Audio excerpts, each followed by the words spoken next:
Good morning అండి. Snake save society. ఈ పాముని దగ్గర నుంచి అలా అబ్జర్వ్ చేయండి. ఇది చాలా మంది దీన్ని క్రేటు, కట్ల పాము, రకరకాల పేర్లు పెడుతున్నారు. బట్ ఇది విషం లేని పాము. ఇది వూల్ఫ్ స్నేక్. ఇది నాన్ వెనమల్ స్నేక్. ఇది కాటేసినప్పుడు భయపడే ప్రయత్నం చేయొద్దు, పట్టే ప్రయత్నం అసలు చేయొద్దు. ఇది చాలా క్రేట్, బ్రాండెడ్ క్రేట్ లాగా అనిపిస్తూ ఉంటుంది, కామన్ క్రేట్ లాగా.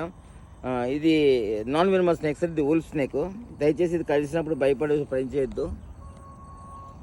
దీని మౌత్ చూడండి, టీత్ ఏమి ఉండదు దీనికి. ఇది ఫ్రాంక్స్ ఉండదు దీనికి. నాన్ వెనమల్ స్నేక్స్ అండి. బట్ స్ట్రైప్స్ అయి చూస్తుంటే క్రేట్లా కనిపిస్తుంటుంది. ఇది మోస్ట్లీ మన స్టీల్ ప్లాంట్ ఏరియాలో కనిపిస్తూ ఉంటాయి. నేను రిలీజ్ చేస్తున్నాను చూడండి.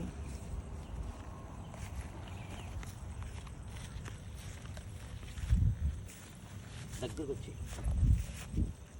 వచ్చి పెట్టి కెమెరా పెట్టి